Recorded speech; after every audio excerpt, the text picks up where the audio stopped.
Hello students, today I am going to deliver a very important topic, that is mycosis. Actinomycosis. See the organism which is having branching filaments. These are the branching filaments. This is Actinomyces bovis. The disease is also known as lumpy jaw because there is formation of lump, hard lump on the jaw bones. That's why it is also known as lumpy jaw. And we most of the people are confused with the actinobacillosis, which is also known as wooden tongue or timber tongue disease. So, for easy remember of the synonyms in actinomycosis, there is word M. M is for mandible or maxilla, which are bones. So the bones of jaw, they are the jaw bones. So mandible or maxilla. So actinomycosis is also known as lumpy jaw. The disease is caused by Actinomyces bovis, which is a gram-positive anaerobic non-acid fast rods, many of which are filamentous or branching, as I have already shown to in previous slide. It is a chronic suppurative and granulomatous disease characterized by rarefying osteomyelitis of head bones, particularly mandible and maxilla, resulting in a fusion swelling of the jaw, often referred to as lumpy jaw. I want to just again repeat it. It is a chronic suppurative granulomatous disease characterized by rarefying osteomyelitis of head bones, particularly mandible and maxilla, resulting in a fusion swelling of the jaw, often referred to as lumpy jaw. It mostly affects the cattle, but less frequently sheep, pig, dogs, and other mammals are also affected. Infections are transmitted mostly through the abrasions, injuries, or wounds. Dental alveoli at the time of eruption of teeth also plays an important role in transmission of the disease. The alimentary canal of normal cattle may harbor the organism, from where the organism may invade the subepithelial tissue through injury by the surface object. Generally, it affects the cattle between 2 to 5 years of age, and there is a very rare chance of animal to animal transmission of the disease.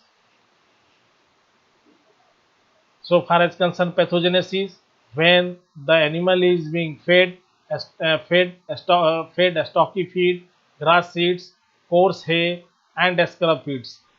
When such type of feeds are offered, they may cause abrasions in the mucous membrane of the mouth, from where the infection may enters into the body. There may be involvement of adjacent bone, frequently results in facial distortion, loose teeth, dyspnea from swelling or into the nasal cavity. Any part of the head can be affected. However, the alveoli around the root of cheek teeth are frequently involved.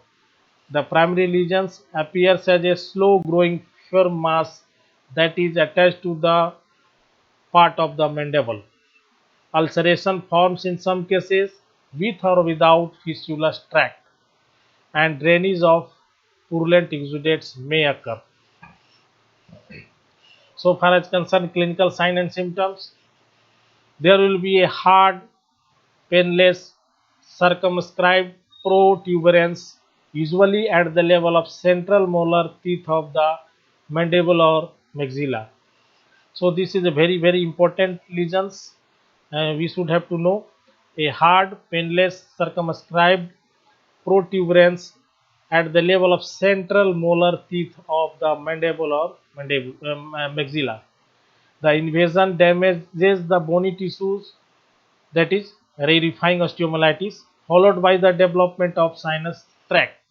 Involvement of mandible and maxilla hamper the process of mastication, as well as a result of which there will be impairment of digestion, which results in loss of general condition of the body. Abscess may extend and may produce sinus to the skin surface, where from the purulent discharges are drained. There may be loose teeth or missing teeth, foul breath, and hypersalivation and dysphagia. The adjacent lymph nodes are not affected, and the disease does not spread through lymphatic channels. So, this is a case of actinomycosis. See, there is an involvement of mandibular bone of mandibular bones involvement, and see, there is formation of abscess which are discharging the pus, and this is a mandibular bone, M A N D, mandible, MANDIBLE.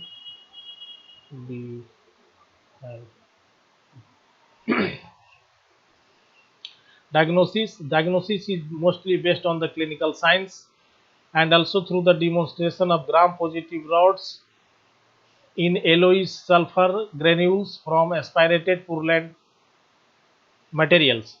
Bacteriological culture and histopathology makes the confirmatory diagnosis of the disease. The organism appears as long filaments, rods, and cocci in exudates from active lesions.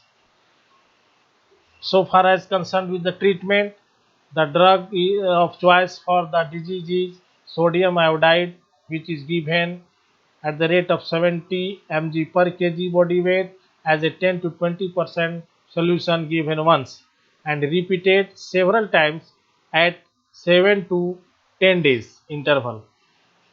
Along with that, concurrent administration of antimicrobials including penicillin, chlorophenicol, or oxytetracycline may also be recommended. Surgery to debride large mandibular lesions are also required to fast healing of the wound. The disease may be controlled by avoiding coarse steamy feeds. The infected animals should be isolated and their treatment should be initiated as far as early possible, and the removal of contaminated materials and disposal of animals with discharging foci should also be followed. Thank you. I would one important point that I have left in horses. The infection is usually associated with Physalis wethers or Paul Eville, which develops as a swelling containing pus at this site.